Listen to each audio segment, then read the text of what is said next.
પણ અહીંયા આવ્યા પછી લાગે છે કે ઘણું વર્ક પહોંચે છે અને હોમવર્ક એ સારું એવું મળે છે, કરવું પડે છે. અચ્છા, આજે શું શીખવાના છો દર્શકોને? આજે આપણે 2000 એપિસોડ નું સેલિબ્રેશન છે એટલે ઓફકોર્સ કેક જ હોય. ઓકે, થોડું મોડું તો કરવું જ પડે. યસ. એટલે ચોકો મસ્કાપોટ ડેઝર્ટ કેક છે. ચોકો મસ્કાપોટ ડેઝર્ટ કેક. ઓકે. આમાં એકચ્યુઅલી હિમાલય હું ઓઇલ બેઝ કેક વાપરું છું ડેઝર્ટ માટે સ્પેશિયલી. અચ્છા. ઘણી બધી રીતે કેક થતી હોય છે પણ હું ઓઇલ બેઝ કેક ડેઝર્ટ માટે વાપરું છું. શું રીઝન છે?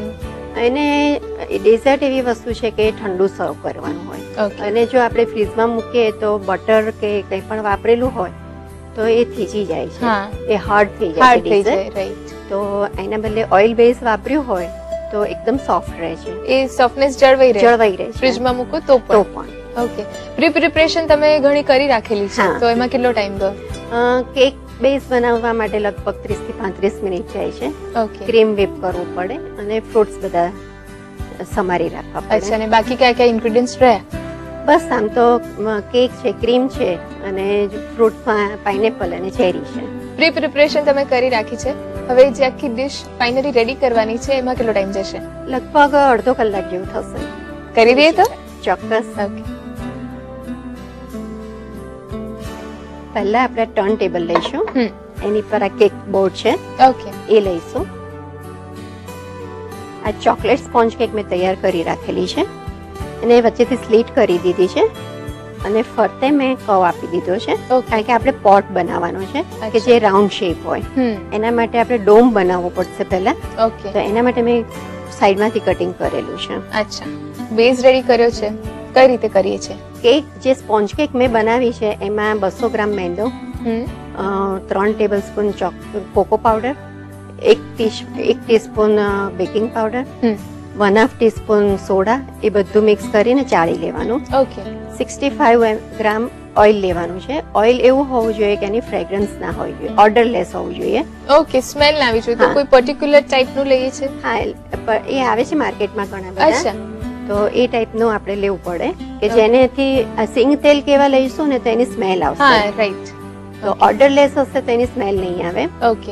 અને લગભગ 1/4 કપ પાણી લેવાનું. હવે ઓઇલ અને પાણીને મિક્સચરમાં ચર્ન કરવાનું. અચ્છા, તો એકદમ દૂધ બની જશે. હા, વ્હાઇટનેસ આવી જશે. વ્હાઇટ થઈ જશે, દૂધ બની જશે. અને 180 ગ્રામ શુગર લેવાની અને વેનીલા એસેન્સ. અચ્છા. આ જે ઓઇલ અને પાણીને જે આપણે મિક્સચરમાં બ્લેન્ડ કર્યું એની અંદર એને એક બાઉલમાં કાઢી અને શુગર મિક્સ કરવાની અને પછી જે આપણે મેદાનું જે મિક્સચર બનાવ્યું છે એ એડ કરી અને બધું એકદમ બરાબર મિક્સ કરી વેનીલા એસેન્સ નાખીને ગ્રીસ કરેલા ટીનમાં એને પોર કરી અને લગભગ 30 થી 35 મિનિટ માટે 180 ડિગ્રી સેન્ટીગ્રેડ ઉપર બેક કરવા મૂકી દેવાનો. ઓકે, એટલે આ રીતે બેઝ તૈયાર થઈ જશે. ઓકે. આ જે ઉપરનો જે હાફ કટ છે એને આપણે એક પ્લેટમાં શિફ્ટ કરી દઈશું. આ જોઈ શકાય છે કે એકદમ અંદર જાળી પડી છે અને નીચેનો બેઝ આપણે બોર્ડ ઉપર લઈ લઈશું. ઓકે. હવે સુગર સિરપ બનાવેલું છે એનાથી એને થોડું સ્પ્રિંકલ કરી અને મોઇસ્ચર કરી દઈશું. આને પલાળવાનું કારણ એક જ કે કેક જ્યારે ખાઈએ ત્યારે ડ્રાય ના લાગે. ઓકે. હવે આ whip ક્રીમ છે એને લગભગ 100 ગ્રામ જેવું એને પહેલા નીચે એપ્લાય કરી દેવાનું. ઓકે. આમાં તો કેટલા ક્રીમની જરૂર પડશે? 500 ગ્રામ. ઓકે. 500 ગ્રામ ક્રીમ લઈને whip કરીશું એટલે લગભગ ડબલ ક્વોન્ટિટી થઈ જશે. અચ્છા. વોલ્યુમ એનું વધી જશે. ડેઝર્ટ કેક હોય એટલે ક્રીમ વધારે હોય તો જ મજા આવશે. ઓકે. આ રીતે પાથરી અને પછી આ પાઇનેપલ અને ચેરી છે એને આપણે એપ્લાય કરી દઈશું. ઓકે. ટીન પાઇનેપલ અને ટીન ચેરી? ચેરી ટીન છે, પાઇનેપલ મેં ફ્રેશ લીધેલા છે. ઓકે. આશરે કેટલા જોઈશે પાઇનેપલ અને ચેરીઝ? લગભગ 1 કપ. ચેરી લગભગ 15 નંગ જોઈશે અને પાઇનેપલ 1 કપ જેટલું થઈ રહેશે. આના પર ફરીથી થોડું whip ક્રીમ લગાવી દઈશું. ઓકે. હવે જે આ સેકન્ડ હાફ છે એની પર આપણે પ્રેસ કરી દઈશું થોડું. ઓકે. અગેન હવે એને આખું ક્રીમથી ઢાંકી દઈશું. બધું ક્રીમ એપ્લાય કરી દેવાનું એના પર. અચ્છા, કવર કરી લઈશ આખી કેકને.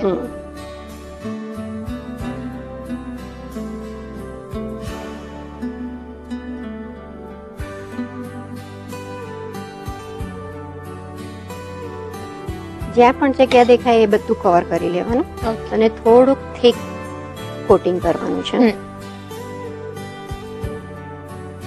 હવે આપણે કોટિંગ કરી લીધું છે. આ ટાઈપની પ્લાસ્ટિકની ફિલ્મ લઈ લેવાની. આવું કદાચ પ્લેન ના મળે તો ઘરમાં એક્સરે ફિલ્મ તો હોય છે જ. ઓકે. એનો પણ કટ કરીને યુઝ કરી શકાય છે. અધરવાઇઝ સ્ટેશનરી શોપમાં OHP પેપર પ્લાસ્ટિક મળતું હોય છે. એનો પણ ઉપયોગ થઈ શકે. અને એને આમ રાઉન્ડ કરી અને ડોમ શેપ આપી દેવાનો છે. થોડી ફોલ્ડ કરી દઈએ. હા. અને એકદમ હલકા હાથે એને ફેરવવાનું છે. હિમાલી આ ડોમ બની ગયો છે. જે પોટ છે એનો બેઝ બની ગયો છે. હવે એના પર આપણે કાંઠો બનાવીશું. અચ્છા, બહુ જ ડિટેલિંગ કર્યું લાગે છે. આવી રીતે કોનમાં આ રાઇટિંગ નોઝલ છે, પણ મોટા મોઢાની લેવાની. ઓકે. ને એનાથી એના પર આપણે કરીશું. આવી રીતે સર્કલમાં ગોળ ફેરવવાનું છે. ઉપરા ઉપર 3 રાઉન્ડ લેવાના. ઓકે. પ્લાસ્ટિક શીટથી અને કાંઠાનું આપણું લેવલિંગ કરીશું. ઓકે. એને પણ પ્રોપર શેપ આપી શેપ આપવો પડશે. એકવાર બહારથી કરવાનું ને એકવાર અંદરથી કરવાનું.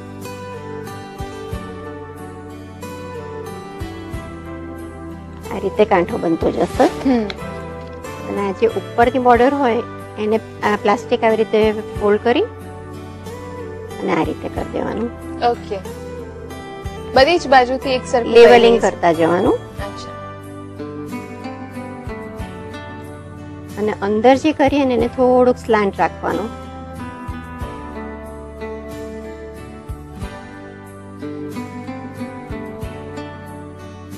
નોન ડેરી ક્રીમ જે તમે લીધું છે એની સ્ટીફનેસ અને ફ્લફીનેસ ડેરી ક્રીમ કરતા વધારે સારું હોય છે. અને એટલે શેપ જે આપણે ઈચ્છીએ એવો આપી શકીએ છીએ. જે કરવું હોય શેપ આપણે બનાવી શકાય છે. એટલે અત્યારે માર્કેટમાં બધે આ જ ચાલવા લાગ્યું છે. ઓકે.